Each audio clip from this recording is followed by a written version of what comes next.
2002 में गुजरात दंगों के बाद बिल्किस बानो नाम की महिला के साथ गैंगरेप होता है और उनके परिवार के काफी लोगों को मार दिया जाता है, जिसमें उनकी एक 3 साल की बच्ची भी शामिल थी। ये पूरा केस जो है पुलिस के पास एफआईआर के लिए जाता है और उसके बाद गुजरात में इसका केस चलता है। 2008 में इस केस को गुजरात से महाराष्ट्र में ट्रांसफर कर दिया जाता है। बेसिकली अदालत को ये लगा कि क्योंकि ये क्राइम गुजरात में हुआ था और काफी सेंसिटिव मैटर था, तो ऐसे में एविडेंस के साथ, इन्वेस्टिगेशन के साथ छेड़खानी हो सकती है या पॉलिटिकल इन्फ्लुएंस हो सकता है। और इसलिए उस छेड़खानी और पॉलिटिकल इन्फ्लुएंस को खत्म करने के लिए इस केस को स्टेट के बाहर भेज दिया जाए दूसरी अदालत में, जिससे कि कोई पॉलिटिकल इन्फ्लुएंस की जो है गुंजाइश ना रहे। ऐसे में 2008 में महाराष्ट्र में केस जाता है और महाराष्ट्र का लोकल कोर्ट जो है वो ये बोलता है कि बिल्किस बानो के साथ गैंगरेप और उनके परिवार के लोगों का मर्डर करने वाले 11 लोग जो हैं वो अपराधी हैं और उनको लाइफ इंप्रिजनमेंट की सजा दी जाती है। महाराष्ट्र के इस कोर्ट का डिसीजन बॉम्बे हाई कोर्ट में चैलेंज किया जाता है अपील के माध्यम से। बॉम्बे हाई कोर्ट भी कहता है कि नहीं, इन्होंने गुनाह करा है और इनको उम्र कैद होनी चाहिए। सुप्रीम कोर्ट के पास एक केस जाता है और सुप्रीम कोर्ट ने बोला कि सजा तो होनी चाहिए और साथ में गुजरात स्टेट गवर्नमेंट को बिल्किस बानो को 50 लाख रुपए, एक घर और सरकारी नौकरी देनी चाहिए। यहां तक सब कुछ ठीक चल रहा था, बिल्किस बानो को न्याय भी मिल रहा था। लेकिन फिर क्या हुआ कि 2022 में ये जो 11 कैदी हैं जिन्होंने बिल्किस बानो का गैंगरेप करा और उनके परिवार वालों को मारा, उनमें से एक व्यक्ति सुप्रीम कोर्ट गए और सुप्रीम कोर्ट ने ये बोला कि ठीक है, आप जो है गुजरात स्टेट गवर्नमेंट से जाके रेमिशन ले लीजिए, मतलब कि अपनी रिहाई करवा लीजिए और आप अपनी सजा पूरी मत कीजिए क्योंकि आपको ऑलरेडी जेल में 15 साल हो चुके हैं। तो अब आप गुजरात स्टेट गवर्नमेंट के पास अपनी अपील डालिए और वहां से आप छूट सकते हैं।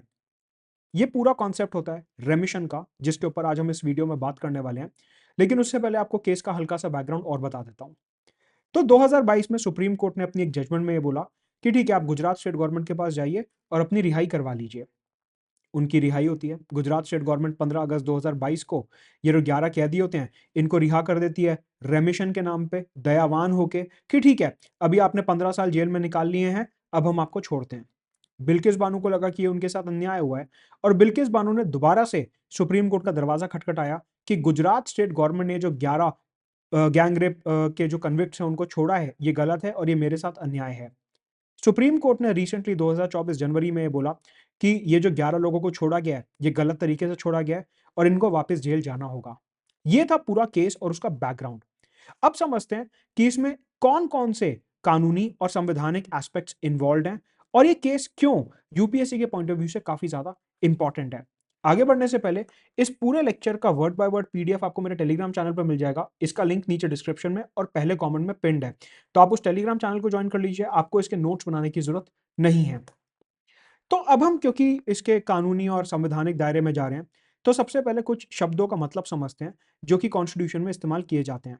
उसमें सबसे पहला शब्द है सस्पेंशन, मतलब कि निलंबन करना। इसका मतलब होता है कि अगर किसी कैदी को सजा दी गई है और उसकी सजा को सस्पेंड किया जा रहा है, फॉर एग्जाम्पल एक व्यक्ति को फांसी दी गई और उसकी फांसी सस्पेंड की जा रही है, इसका मतलब होता है कि उसकी सजा को टाल दिया गया है कि कभी बाद में उसे फांसी देंगे, लेकिन कब देंगे वो अभी तय नहीं हुआ है। सस्पेंड का मतलब होता है किसी चीज को हमेशा के लिए टाल देना या फिर कुछ समय के लिए टाल देना, लेकिन एक निश्चित तारीख सेट ना करना कि सपोज अगर आज लेट अस से 16 जनवरी है और 16 जनवरी को ये बोला गया कि इस व्यक्ति की फांसी को हम आगे टाल देते हैं, तो हम कोई तारीख तय नहीं कर रहे कि 17 जनवरी को देंगे, 20 जनवरी को देंगे, 1 फरवरी को देंगे, 30 मार्च को देंगे, कब देंगे अभी डिसाइड नहीं कर रहे हैं। इसे कहते हैं सस्पेंशन। दूसरा शब्द जो इस्तेमाल होता है वो है रेमिशन। रेमिशन का मतलब होता है कि पनिशमेंट की जो क्वांटिटी है उसको कम कर दिया जाए, कि अगर एक व्यक्ति के ऊपर 1 करोड़ रुपए का जुर्माना है तो उसे कम करके 10 लाख रुपए कर दिया जाए। अगर एक व्यक्ति के ऊपर 10 साल की जेल है तो उसे कम करके 2 साल की जेल कर दिया जाए।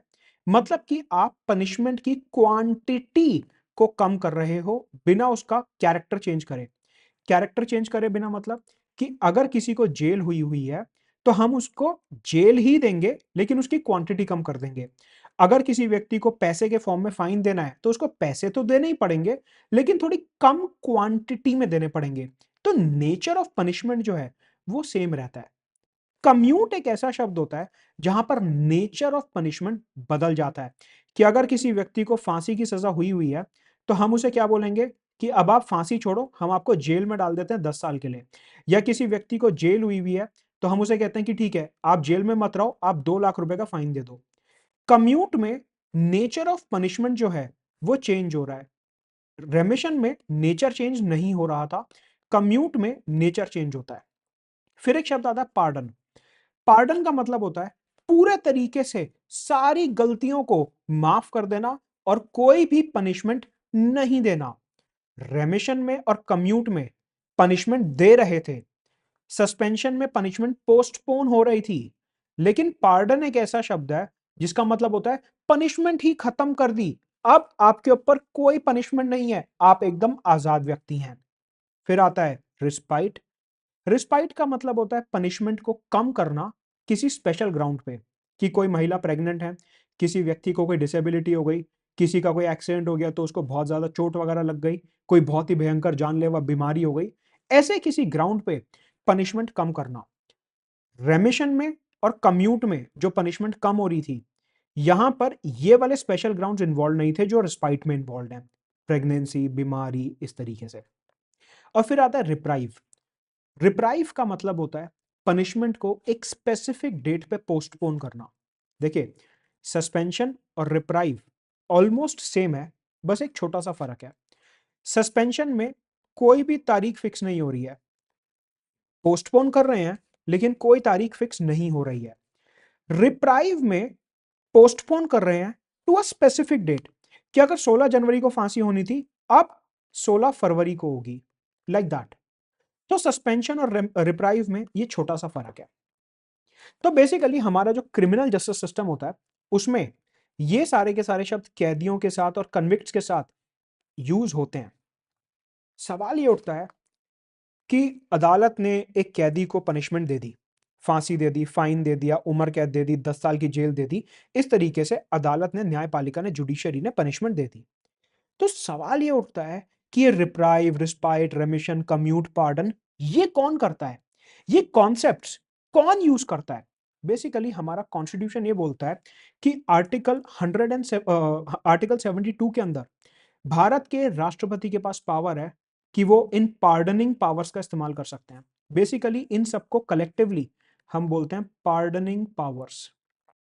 दीज आर पार्डनिंग पावर्स, कि अगर किसी कैदी को कोई सजा सुनाई गई है जुडिशरी द्वारा, तो राष्ट्रपति जो है आर्टिकल 72 के अंदर अपनी पार्डनिंग पावर्स का इस्तेमाल कर सकते हैं। कि अगर कोई कैदी, फॉर एग्जांपल अफजल गुरु या फिर लेट अस से अजमल कसाब, इनकी जो पेटिशंस है, जब सुप्रीम कोर्ट ने इनको फांसी की सजा दी, उसके बाद इन लोगों ने राष्ट्रपति के आगे गुहार लगाई थी कि हमारे को पार्डन दे दिया जाए, हमारे को रिस्पाइट दे दिया जाए, हमारे को कम्यूट कर दिया जाए, हमारे को रेमिशन दे दिया जाए। इस तरीके से उन्होंने राष्ट्रपति के आगे गुहार लगाई थी। सिमिलरली ऐसे कई सारे कैदी होते हैं जो राष्ट्रपति के सामने अलग अलग समय पे मर्सी पिटीशन भेजते हैं कि आप हमारे को माफ कर दीजिए।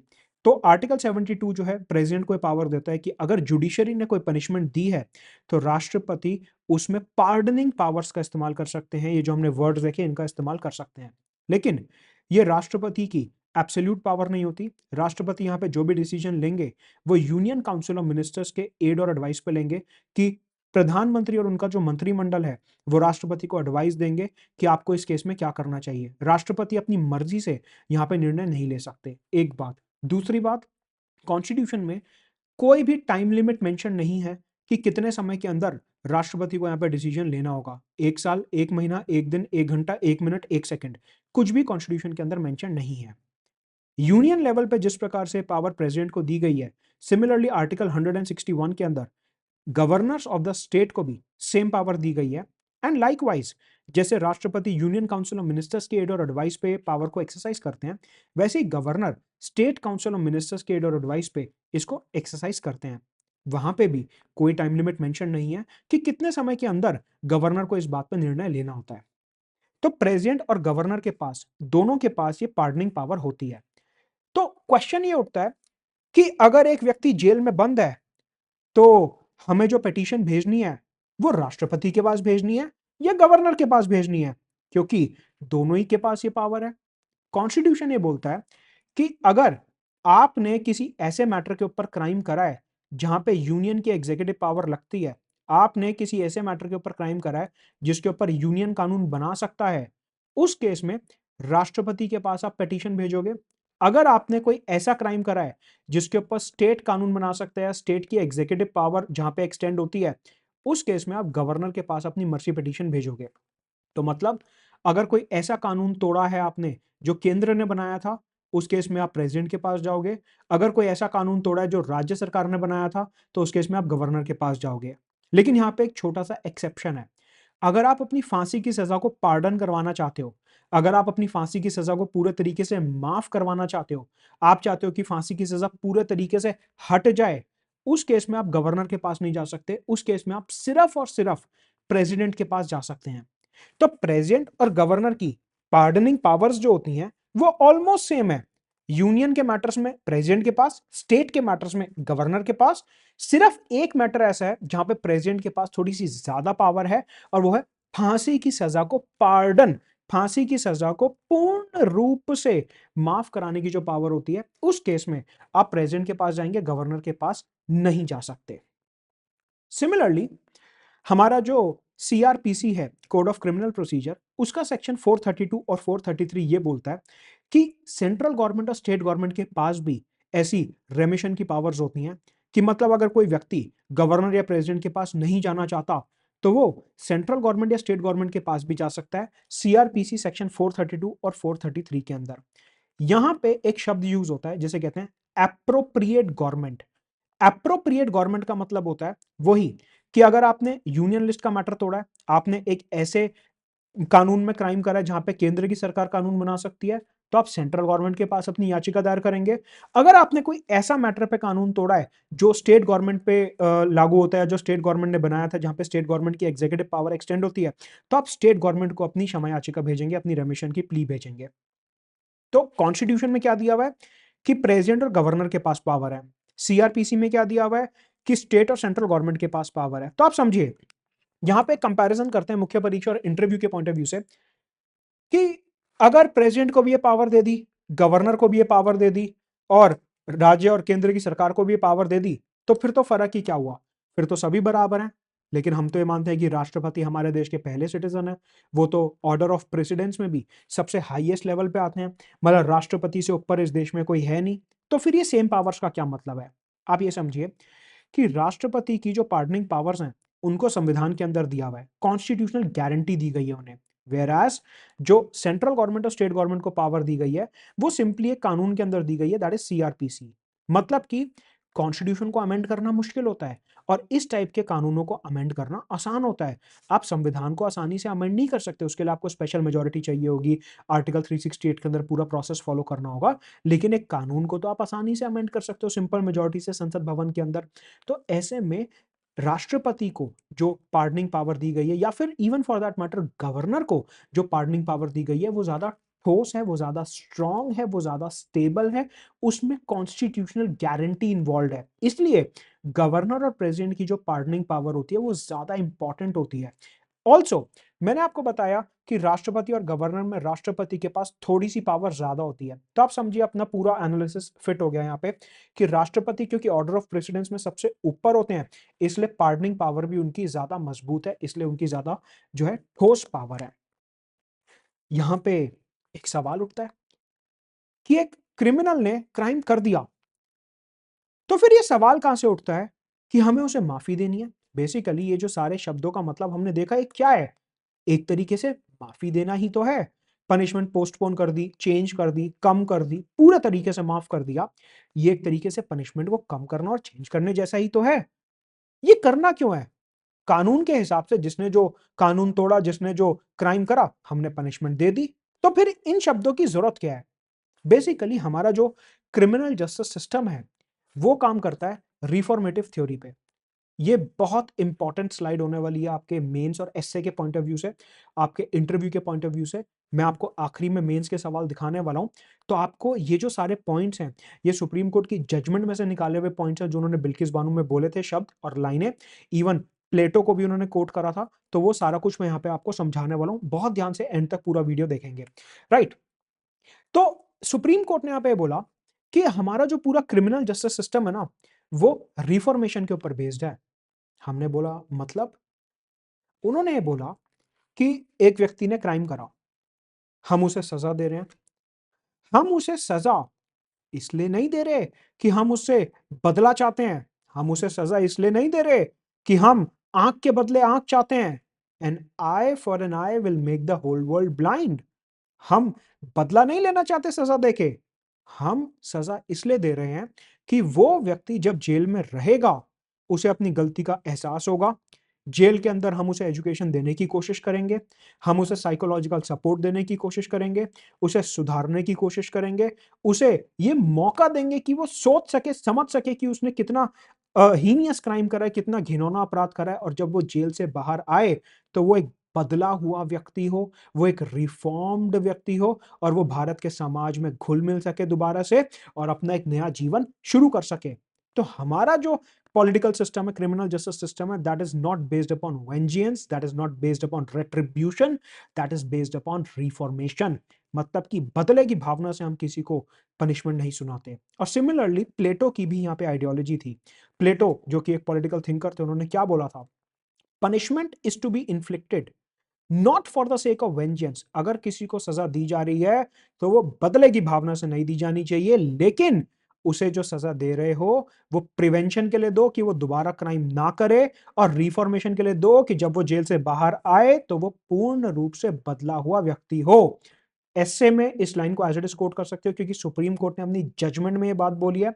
मेंस में अगर आपको जस्टिस सिस्टम के ऊपर कोई क्वेश्चन आता है तो भी आप ये लाइन यूज कर सकते हो।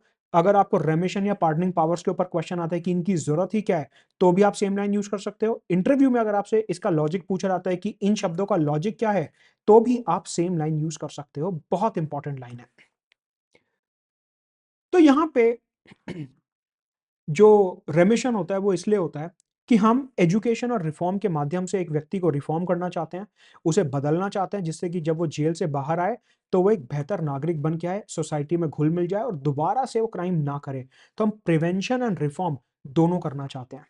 लेकिन यहाँ पे एक बात और है कि जिसके साथ क्राइम हुआ, फॉर एग्जाम्पल इस केस में बिल्किस बानो के साथ क्राइम हुआ, अगर हम बिल्किस बानो के रेपिस्ट और उनके परिवार के मर्डरर्स को खाली छोड़ देते हैं, तो बिल्किस बानो को ये लग सकता है कि ये तो मेरे साथ गलत हो रहा है, this is against my fundamental rights and this is injustice to me. तो सुप्रीम कोर्ट ने बोला कि जब भी हम रेमिशन की बात करते हैं, हमारे को दो मेजर चीजें हमेशा ध्यान में रखनी है। एक, कि हमारा जो क्रिमिनल जस्टिस सिस्टम है रिफॉर्मेशन के ऊपर बेस्ड होता है। दूसरा, हमारे को विक्टिम के भी राइट्स ध्यान में रखने हैं कि उसके मन के ऊपर, उसकी मनोस्थिति के ऊपर, उसकी साइकोलॉजी के ऊपर क्या प्रभाव पड़ेगा, क्या उसे न्याय मिलेगा या अन्याय होगा उसके साथ। हम किसी के साथ अन्याय नहीं करना चाहते। तो इन दो फैक्टर्स को ध्यान में रखते हुए, reformation and rights of the victim, इनको ध्यान में रखते हुए रेमिशन डिसाइड किया जाना चाहिए कि एक व्यक्ति को समय से पहले जेल से रिहा करना चाहिए, नहीं करना चाहिए, उसकी सजा चेंज करनी चाहिए, नहीं करनी चाहिए, उसको रिहाई देनी चाहिए, नहीं देनी चाहिए। वो इन दो फैक्टर्स के ऊपर डिपेंड करेगा। तो हमेशा ध्यान रखेंगे, criminal justice system of India, reformation and rights of the victim, इनके ऊपर पूरा बेस्ड है। यहां से आपका 150 वर्ड्स का एक पूरा आंसर तैयार होता है। तो अब क्या हुआ, जब मैं आपको एक केस का पूरा बैकग्राउंड समझा रहा था, मैंने आपको बताया कि बिल्किस बानो के जो कन्विक्ट्स थे, उनके जो 11 रेपिस्ट थे, उन रेपिस्ट्स ने क्या करा कि स्टेट गवर्नमेंट में, गुजरात की स्टेट गवर्नमेंट में अपनी याचिका डाली कि हम रिहा होना चाहते हैं। 15 अगस्त 2022 को गुजरात की स्टेट गवर्नमेंट ने बोला कि ठीक है, हम आपको रिहा कर देते हैं। मतलब कि बिल्किस बानो के जो रेपिस्ट थे, उन्होंने सेक्शन 432 ऑफ सीआरपीसी के अंदर गुजरात स्टेट गवर्नमेंट को अपनी अपील डाली। तो आप समझिए कि वो जो 11 कैदी थे, उन्होंने ना आर्टिकल 72 यूज करा, ना आर्टिकल 161 यूज करा, उन्होंने कॉन्स्टिट्यूशन के प्रोविजंस यूज ही नहीं करे, उन्होंने सीआरपीसी का सेक्शन 432 यूज करा और उन्होंने गुजरात स्टेट गवर्नमेंट के पास अपनी याचिका दायर करी। अभी जो सेक्शन 432 होता है सीआरपीसी का, यहां पर मैंने आपको बताया कि आप केंद्र सरकार के पास भी जा सकते हो अगर आपने केंद्र के खिलाफ कोई अपराध करा है, केंद्र के कानून के खिलाफ अपराध करा है, और आप स्टेट गवर्नमेंट के पास भी जा सकते हो अगर आपने राज्य के कानून तोड़ के कोई अपराध करा है। ऐसे में इन रेमिशंस की, ये जो रेमिशंस की हम बात कर रहे हैं, ये जो हम पार्डनिंग की बात कर रहे हैं, इनकी कुछ गाइडलाइंस होती हैं। आपको पता है कि हर काम प्रोसेस से होता है और उसमें रूल्स फॉलो किए जाते हैं। तो हर काम जो है वो रूल से होता है। ऐसे में सेक्शन 432 ऑफ सीआरपीसी के अंदर केंद्र की सरकार अपनी गाइडलाइंस बना सकती है और राज्य की सरकार अपनी खुद की गाइडलाइंस बना सकती है। सेंट्रल गवर्नमेंट अपनी खुद की गाइडलाइंस फॉलो करेगी और स्टेट गवर्नमेंट अपनी खुद की गाइडलाइंस फॉलो करेगी। क्योंकि प्रिजन जो है वो स्टेट लिस्ट का मैटर है, इसलिए स्टेट गवर्नमेंट अपनी खुद की गाइडलाइंस फॉर्म कर सकते हैं सेक्शन 432 के अंदर, और उन्हें सेंट्रल गवर्नमेंट की गाइडलाइंस मानने की जरूरत नहीं है। तो यदि कोई व्यक्ति केंद्र का कानून तोड़ के केंद्र के पास रेमिशन के लिए जाता है, तो केंद्र अपनी खुद की गाइडलाइंस फॉलो करेगा, और अगर कोई व्यक्ति स्टेट का कानून तोड़ के स्टेट गवर्नमेंट के पास जाता है रेमिशन के लिए, तो स्टेट गवर्नमेंट अपने गाइडलाइंस फॉलो करेंगी। सिर्फ और सिर्फ एक एक्सेप्शन है जहां पर स्टेट गवर्नमेंट को सेंट्रल गवर्नमेंट की बात माननी पड़ेगी, और वो केसेस वो हैं जहां पे सीबीआई की इन्वेस्टिगेशन हुई है। कि अगर कोई क्राइम हुआ, भले ही स्टेट कानून के खिलाफ हुआ हो, लेकिन अगर उसमें सीबीआई की इन्वेस्टिगेशन आ चुकी है कि स्टेट पुलिस का रोल खत्म हो गया और सीबीआई ने इन्वेस्टिगेशन करी है पूरी, तो उस केस में स्टेट गवर्नमेंट जो भी रेमिशन देंगे वो सेंट्रल गवर्नमेंट की परमिशन के बाद देंगे। तो यहाँ पे क्रक्स क्या निकलता है कि अगर आपने सेंटर का कानून तोड़ा है तो सेंट्रल गवर्नमेंट आपको रेमिशन देगी, स्टेट का कानून तोड़ा है स्टेट गवर्नमेंट रेमिशन देगी इंडिपेंडेंटली। अगर सीबीआई का इन्वॉल्वमेंट हो गया तो उस केस में स्टेट गवर्नमेंट को, सिर्फ एक केस में सीबीआई वाले केस में, स्टेट गवर्नमेंट को सेंट्रल गवर्नमेंट की परमिशन लेनी पड़ेगी और उसके बाद आपको यहां पे रेमिशन मिलेगा। तो सवाल उठता है कि ठीक है, ये जो 11 कन्विक्ट्स थे इन्होंने सेक्शन 432 ऑफ सीआरपीसी यूज करा और गुजरात स्टेट गवर्नमेंट को उन्होंने याचिका डाल दी। अच्छा, ये वाला जो पूरा केस है इसमें सीबीआई की इन्वेस्टिगेशन इन्वॉल्व थी। बिल्किस बानो का जो केस है उसकी पूरी इन्वेस्टिगेशन सीबीआई ने करी थी। तो मतलब कि यहां पे अगर स्टेट गवर्नमेंट ने इनको रिहा करने का निर्णय लिया है तो उसमें केंद्र की सरकार का इन्वॉल्वमेंट जरूर था, क्योंकि सीआरपीसी बोलता है कि सीबीआई वाले केसेस में स्टेट गवर्नमेंट अपने आप डिसीजन नहीं ले सकते, उनको सेंट्रल गवर्नमेंट की परमिशन लेनी होगी। तो इसलिए 15 अगस्त 2022 को गुजरात की स्टेट गवर्नमेंट ने जो 11 अपराधियों को छोड़ने का निर्णय लिया था वो केंद्र सरकार के अप्रूवल के बाद ही लिया गया था। अब सवाल उठता है कि इन 11 कन्विक्ट्स ने जो अपनी एप्लीकेशन डाली वो किस प्रकार से डाली जाती है, हमारा जो सीआरपीसी है क्रिमिनल जस्टिस सिस्टम जो है पूरा, वो इसके बारे में क्या बोलता है। सबसे पहली बात कि जो सेंट्रल और स्टेट गवर्नमेंट्स हैं वो यहाँ पे सुओ मोटू एक्ट नहीं कर सकते। सर मतलब सुओ मोटू का मतलब होता है कि अपनी मर्जी से एक्ट नहीं कर सकते, कि स्टेट गवर्नमेंट सेंट्रल गवर्नमेंट को दिख रहा है कि जेल में कैदी बंद है तो चलो हम अपनी मर्जी से इसको रिहा कर देते हैं, बहुत टाइम से जेल में बंद है ये, नहीं। अगर कोई कैदी याचिका डाल रहा है, पिटीशन डाल रहा है, तो ही सेंट्रल गवर्नमेंट स्टेट गवर्नमेंट उसकी पिटीशन को कंसिडर करेंगे। Suo motu cognizance of the case नहीं लिया जा सकता, अपनी मर्जी से वो इस केस को नहीं हैंडल कर सकते जब तक कि जो प्रिजनर है वो इनके पास एप्लीकेशन नहीं डाल रहा। ऑल्सो ये जो रेमिशन होता है, ये जो रिहाई दे रहे हैं, ये जो इनको आसानी से छोड़ दे रहे हैं, ये कंडीशनल भी हो सकता है कि आपने कोई शर्तें लगा दी कि हर 6 महीने में आके आप जेल में हाजिरी लगाओगे, हर 5 महीने में एसएचओ के पास जाके बताओगे कि आप क्या कर रहे हो, हर 3 महीने में अदालत में जाके हाजिरी लगाओगे। कंडीशनल, कि आपके ऊपर शर्तें लगा दी और आपको शर्तें माननी पड़ेंगी। अगर वो शर्तें आपने नहीं मानी तो ये जो आपकी रिहाई हुई है समय से पहले, इसको कैंसिल कर दिया जाएगा और वापस जेल में डाल दिया जाएगा। तो अगर आपको रिमिशन चाहिए तो जो केंद्र की सरकार या राज्य की सरकार आपके ऊपर शर्तें लगा रही है आपको माननी पड़ेंगी। हो सकता है कि कुछ केसेस में ये रिमिशन अनकंडीशनल हो। अनकंडीशनल का मतलब कि कोई भी शर्त जो है वो नहीं लगाई गई। अगर नहीं लगाई गई तो अच्छी बात है, लेकिन अगर लगाई गई है तो माननी पड़ेगी, नहीं मानी तो आपका रिमिशन कैंसिल हो जाएगा। ऑल्सो सीआरपीसी ये बोलता है कि जब भी केंद्र की सरकार या राज्य की सरकार ऐसा कोई रेमिशन का डिसीजन लेते हैं कि हमारे को एक व्यक्ति को समय से पहले रिहा करना है कि नहीं करना है, तो उनको कुछ गाइडलाइंस फॉलो करनी पड़ती हैं। सबसे पहले जिस भी जज ने उनको सजा सुनाई थी, इनको वापस से उस जज के पास जाके एक बारी कंसल्टेशन करना होता है कि क्या यहाँ पे ये सही हो रहा है या नहीं हो रहा, क्या हमारे को इसे रेमिशन देना चाहिए या नहीं देना चाहिए। कि मतलब बिल्किस बानो के केस में अगर 11 कैदियों को रेमिशन देने की बात की जा रही थी और ये बोला जा रहा था कि इनको जेल से समय से पहले रिहा कर देते हैं, तो गुजरात स्टेट गवर्नमेंट को उन जज से जाके एक बारी बात करनी चाहिए थी जिन्होंने इनको ये सजा सुनाई थी। इसके अलावा ये जो जज की जस्टिफिकेशन होती है, यहाँ पे जो जज अपनी रिपोर्ट देते हैं, स्टेट गवर्नमेंट सेंट्रल गवर्नमेंट को माननी पड़ती है। और ऐसे में जज का जो ओपिनियन होता है वो one of the most important factors होता है। बिना जज के ओपिनियन के आप कैदियों को समय से पहले रिहाई नहीं दे सकते। दूसरा, जेल के अंदर इनका बिहेवियर किस प्रकार से रहा है, कि इन्होंने कोई दंगा फसाद तो नहीं करा, कोई आतंकवादी गतिविधि तो नहीं करी। ऑल्सो जो जेल के इंस्पेक्टर जनरल ऑफ पुलिस हैं उनकी रिपोर्ट कि ओवरऑल हमारे को यहाँ पे क्या करना चाहिए। और अगर सरकार चाहे तो एक रिव्यू बोर्ड भी बना सकती है कि रिटायर्ड जजेस या ऐसे कुछ बोर्ड बना दिया कि आप बताओ भाई यहाँ पे क्या करना चाहिए। लेकिन मोस्ट इंपॉर्टेंट फैक्टर जो यहाँ पे होता है वो होता है जज का जस्टिफिकेशन, कि जिस जज ने पनिशमेंट सुनाई थी आपको उनके ओपिनियन को कंसिडरेशन में लेना होता है। इस पूरे प्रोसेस को फॉलो करने के बाद ही कैदियों की समय से पहले रिहाई हो सकती है। तो हमने क्या देखा कि आप प्रेसिडेंट, गवर्नर या सरकार के पास जा सकते हो। बिल्किस बानो के केस में वो स्टेट गवर्नमेंट के पास गए, क्योंकि सीबीआई की इन्वॉल्वमेंट थी इस केस में, तो सीआरपीसी के हिसाब से आपको केंद्र सरकार का अप्रूवल लेना पड़ेगा। गुजरात स्टेट गवर्नमेंट ने केंद्र की सरकार का अप्रूवल लिया और 15 अगस्त 2022 को इनको रिहा कर दिया। बेसिकली रिहा कैसे करा, इन्होंने गुजरात स्टेट गवर्नमेंट में अपनी पिटीशन डाली, गुजरात की स्टेट गवर्नमेंट ने जो प्रोसेस फॉलो करा बैक एंड पे वो करा।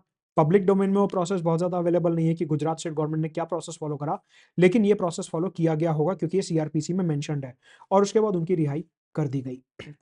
इस पूरे लेक्चर का पीडीएफ जो है आपको मेरे टेलीग्राम चैनल पर मिल जाएगा, नीचे डिस्क्रिप्शन बॉक्स और पहले कमेंट में पिंड है, उसे एक बार ही देख लेना। ये पूरा पीडीएफ आपको मिल जाएगा, रिवीजन में काम आएगा, खुद से नोट्स वगैरह बनाने की जरूरत नहीं है। तो ऐसे में ये जो पूरा रेमिशन का मामला चल रहा है कि समय से पहले कैदियों की जो रिहाई कर दी जाती है, यहां पर सुप्रीम कोर्ट ने कुछ गाइडलाइंस भी ले डाउन करी हुई हैं। सुप्रीम कोर्ट ने बोला हुआ है कि आपको यहां पे कुछ गाइडलाइंस फॉलो करनी है। देखिए, सीआरपीसी तो फॉलो कर ही रहे हैं, सेक्शन 432 433 वो तो फॉलो हो ही रहा है, लेकिन उसके अलावा Lakshman Naskar versus union of India 2000 में सुप्रीम कोर्ट ने कुछ गाइडलाइंस ले डाउन करी थी।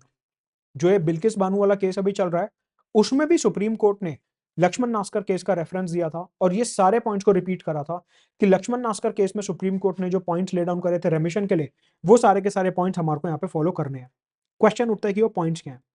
जब भी स्टेट गवर्नमेंट या सेंट्रल गवर्नमेंट किसी भी कैदी को समय से पहले रिहा करते हैं जेल से, उसमें सबसे पहले उन्हें यह देखना है कि जो उसने क्राइम करा था क्या वो समाज को बहुत बुरी तरह प्रभाव करता है या वो समाज के ऊपर क्या प्रभाव डालता है। दूसरा, क्या इस क्राइम को रिपीट किया जा सकता है, can this crime be repeated. तीसरा, कि ये जो कन्विक्ट हैं क्या इनके पास पोटेंशियल है इस क्राइम को दोबारा से कमिट करने का, कि ये जो अगर हमने इन्हें रिहा कर दिया, देखिए हमने क्या बोला था कि हमारा जो रिफॉर्मेशन प्रोसेस है that is based upon reformation, जो हमारा पूरा क्रिमिनल जस्टिस सिस्टम है that is based upon reformation, कि जब जेल में से कैदी बाहर आ रहा है तो वो एक बदला हुआ इंसान होना चाहिए। तो आपको रेमिशन देने से पहले देखना होगा कि ये आदमी बदला है या बाहर निकलते ही फिर से क्राइम कर देगा। ऑल्सो, जब भी आप किसी रेमिशन की बात करते हो तो आपको अपने आप से पूछना है कि अगर हमने इस व्यक्ति को जेल में रखा हुआ है तो क्या इससे कुछ भला हो रहा है, कि मतलब क्या इसमें सुधार आना था वो आ गया है, अभी और सुधार आ सकता है, या हमने इसे जबरदस्ती जेल में रखा हुआ है। ये सवाल आपको पूछना होगा कि क्या पर्पस सर्व हो रहा है इसको जेल में रख के। आपको उसके परिवार की स्थिति भी देखनी होगी कि क्या वो एकमात्र कमाने वाला व्यक्ति है, उसके परिवार की आर्थिक स्थिति क्या है, ये सारी चीजें आपको देखनी होंगी। ऑल्सो, ये जो रेमिशन की पावर है कि आप किसी को समय से पहले रिहा कर रहे हो, इसको आप आर्बिट्रेरीली यूज नहीं कर सकते।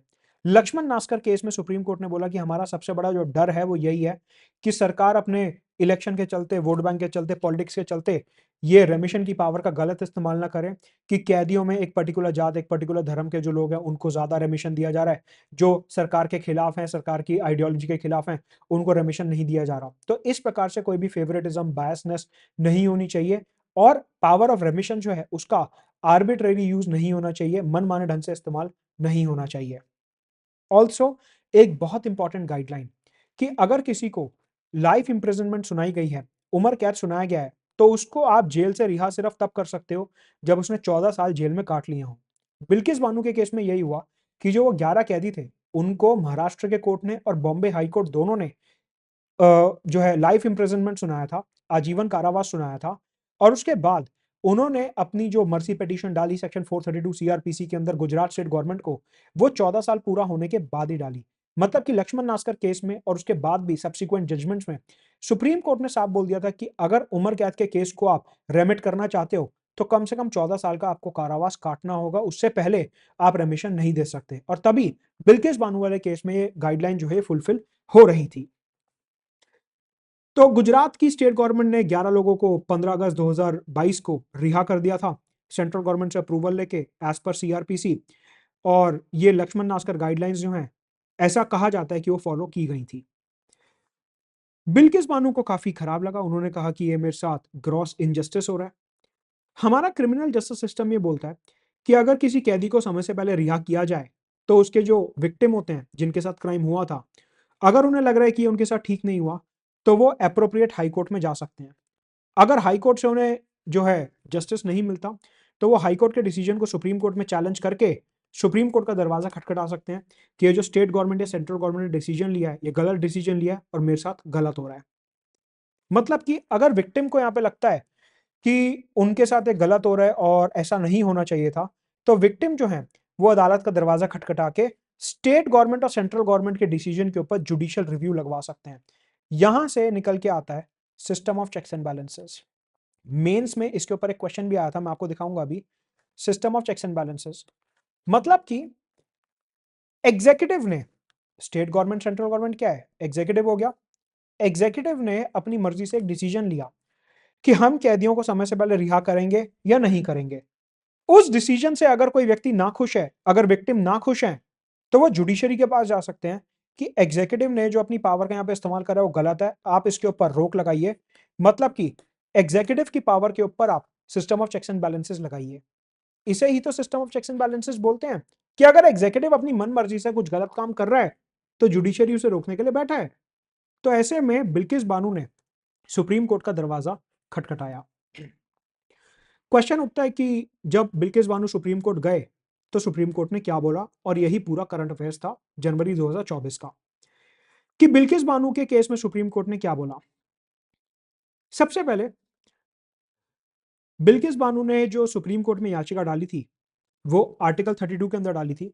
आपको पता है कि डॉक्टर अंबेडकर ने आर्टिकल 32 को heart and soul of the constitution बोला था, और बिल्किस बानो जैसी पीड़ित महिला जिनके साथ इतना हीनियस क्राइम हुआ, उनको एक्चुअल में जो न्याय मिला वो आर्टिकल 32 के अंडर ही मिला।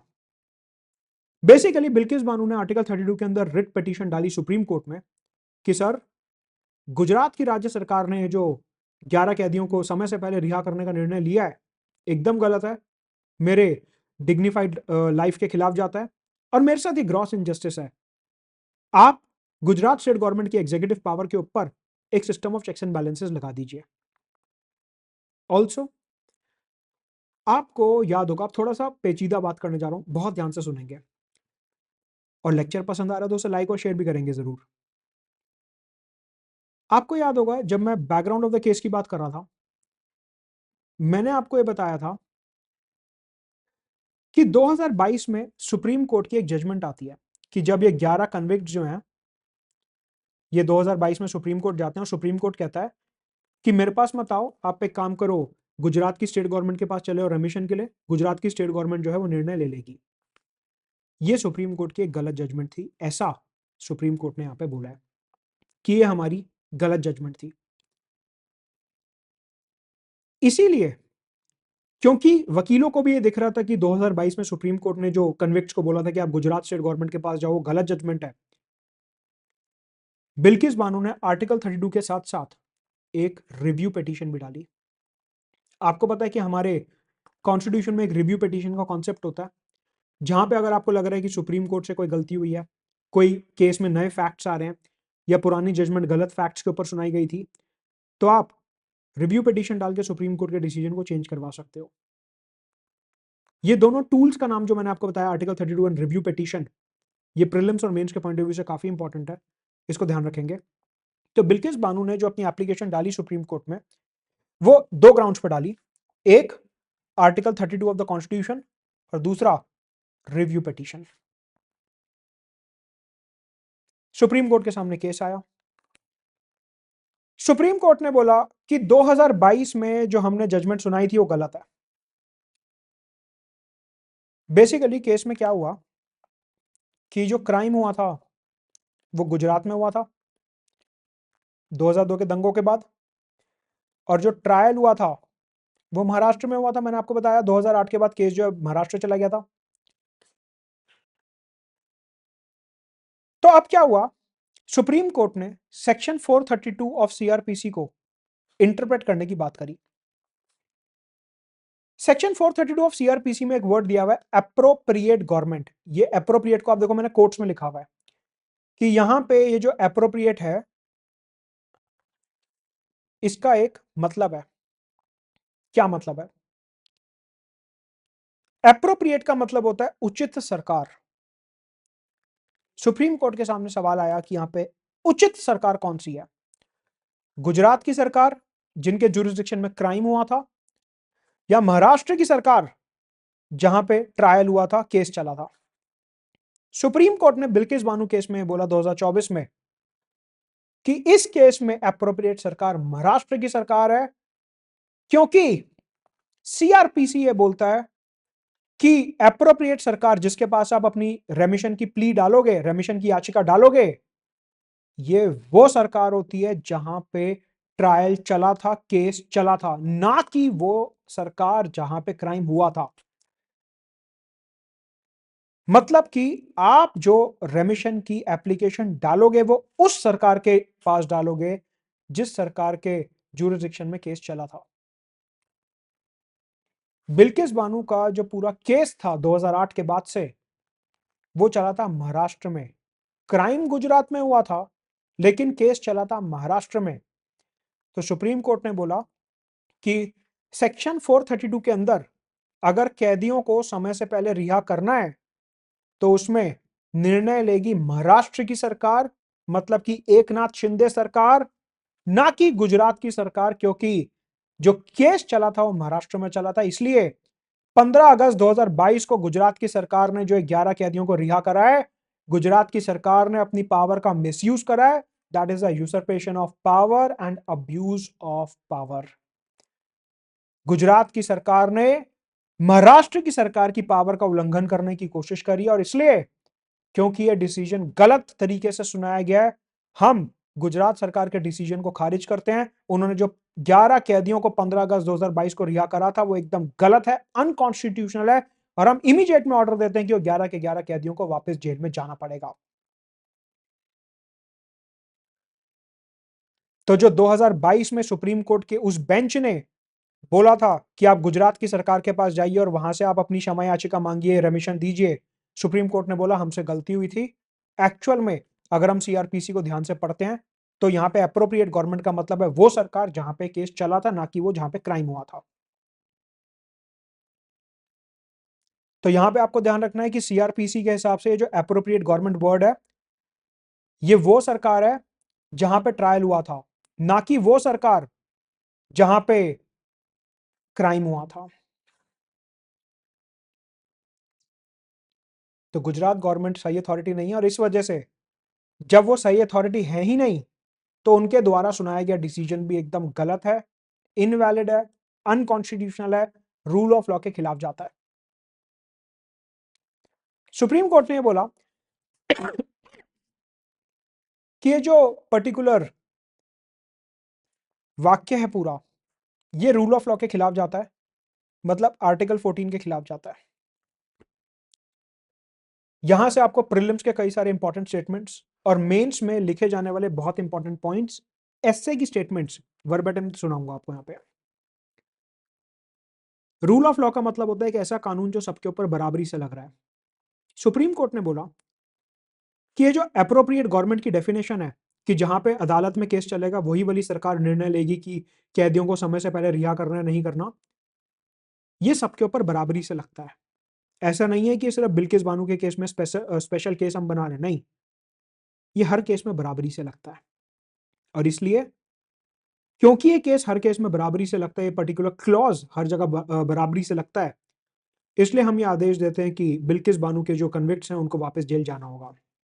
तो वो जो 11 कैदी थे, उनके वकील आए, उन्होंने बोला कि सर देख लो, अब आप राइट टू लिबर्टी जो है वो आर्टिकल 19 और आर्टिकल 21 दोनों के अंदर दिया हुआ है, अगर आप वापस इन्हें जेल भेज दोगे ना तो इनकी लिबर्टी और आर्टिकल 21 का वायलेशन हो जाएगा। सुप्रीम कोर्ट ने बोला चुप, रूल ऑफ लॉ ज्यादा इंपॉर्टेंट होता है लिबर्टी से। सुप्रीम कोर्ट ने बोला कि एक कानून बराबरी से सबके ऊपर लगना चाहिए, वो ज्यादा जरूरी है, कानून का शासन होना चाहिए, वो ज्यादा जरूरी है। गुजरात की सरकार ने अपनी मन मर्जी से गलत तरीके से ये ऑर्डर सुनाया था, ये इनजस्टिस है, और इनजस्टिस के ऊपर बनी हुई लिबर्टी भी गलत है। आप जिस लिबर्टी की बात कर रहे हो वो अन्याय के ऊपर बनी हुई लिबर्टी है, और इसलिए हम आदेश देते हैं कि तुरंत में 11 के 11 लोगों को वापस जेल में जाना होगा। लिबर्टी की बात आप तब करेंगे जब आपने पूरा प्रोसेस फॉलो करा हो, आपने पूरा कानून प्रॉपर तरीके से फॉलो करा हो। अगर आपने अन्याय से, धोखे से अपनी रेमिशन ली है तो उस रेमिशन की कोई वैल्यू नहीं है। हमारे लिए कानून का शासन ज्यादा जरूरी है। अगर रूल ऑफ लॉ होगा तो ही नागरिकों के फंडामेंटल राइट्स हम सेफगार्ड कर पाएंगे। अगर रूल ऑफ लॉ नहीं होगा तो इस देश में एनार्की और क्योस आ जाएगा। मतलब ये कि अगर हम अपराधियों की लिबर्टी के हवाला दे के बोलते रहेंगे छोड़ दो छोड़ दो छोड़ दो, फिर तो हर आदमी ये करेगा, क्राइम करेगा, कहेगा माय लॉर्ड लिबर्टी दे दीजिए, जाओ तुम्हें रिहा कर दिया। फिर तो कोई आदमी क्राइम करने से डरेगा ही नहीं। तो उन्होंने बोला कानून ज्यादा जरूरी है, कानून के अंदर लिखे गए प्रोविजन ज्यादा जरूरी हैं। जब कानून बोल रहा है कि आपको महाराष्ट्र की सरकार से रेमिशन लेनी थी तो आपने गुजरात से क्यों ली धोखेधड़ी से, और धोखेधड़ी के ऊपर बनी हुई लिबर्टी भी धोखा है, इसलिए वापस जेल चलिए। रूल ऑफ लॉ के आगे कुछ नहीं टिकेगा। रूल ऑफ लॉ से ज्यादा जरूरी आपकी लिबर्टी नहीं है। रूल ऑफ लॉ होगा तो ही फंडामेंटल राइट्स होंगे। अगर जनता कानून को फॉलो करेगी तो ही फंडामेंटल राइट्स होंगे।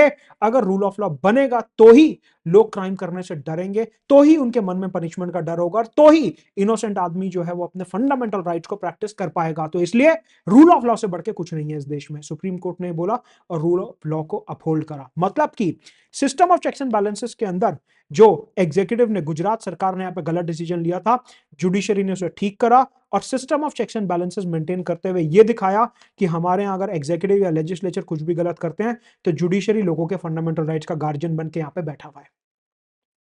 हम कोई भी सिंपैथी या कंपैशन नहीं दिखाएंगे जब भी रूल ऑफ लॉ की बात आएगी। सुप्रीम कोर्ट ने ये कई लाइनों का इस्तेमाल करा जिसका मैंने एक्सप्लेनेशन आपको दिया कि रूल ऑफ लॉ से बढ़ के कुछ नहीं है। अगर रूल ऑफ लॉ होगा तो ही फंडामेंटल राइट्स और ज्यादा फ्लरिश करेंगे, तो ही फंडामेंटल राइट्स और ज्यादा आगे बढ़ेंगे। सिंपैथी और कंपैशन की रूल ऑफ लॉ के आगे कोई जगह नहीं है। अच्छी बात है सिंपैथी होनी चाहिए, अच्छी बात है कंपैशन होना चाहिए, लेकिन कानून का शासन सबसे जरूरी है। जो कानून बना हुआ है वो सबको फॉलो करना होगा।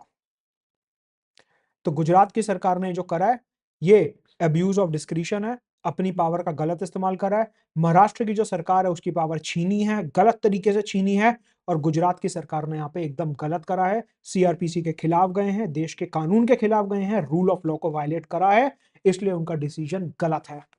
ये सारे के सारे पॉइंट्स जो यहाँ पे हैं एज इट इज प्रीलिम्स में सब्जेक्टिव स्टेटमेंट के फॉर्म में, मेंस में बॉडी फॉर्डर पॉइंट्स और एसए में आपके यूज होंगे। इंटरव्यू में तो जुडिशरी के ऊपर, जुडिशियल इंडिपेंडेंस के ऊपर, रिट ज्यूरिसडिक्शन के ऊपर, फंडामेंटल राइट्स के ऊपर, system of checks and balances के ऊपर कोई भी क्वेश्चन आता है वर्बेटिम ये सारे पॉइंट्स आप बोल देना, लिख देना, आपका 250 वर्ड का आंसर खत्म है। तो सुप्रीम कोर्ट ने बोला कि ये जो रेमिशन की पॉलिसी होती है इसको आर्बिट्रेरीली नहीं लगाएंगे, जो मैंने आपको बताया, सिलेक्टिवली नहीं लगाएंगे, सबके ऊपर बराबर तरीके से ये लगनी चाहिए। इस पूरे केस का पीडीएफ आपको मेरे टेलीग्राम चैनल पर मिल जाएगा। तो मेंस 2019 में यूपीएससी ने पूछा, do you think that constitution of India does not accept the principle of strict separation of power and it is based on checks and balances, explain. यही तो एक्सप्लेन करते आ रहे थे अभी, 150 वर्ड का आंसर था, पूरा का पूरा आंसर आपको 40 पॉइंट्स यहाँ पे मिल गए, क्वेश्चन खत्म है।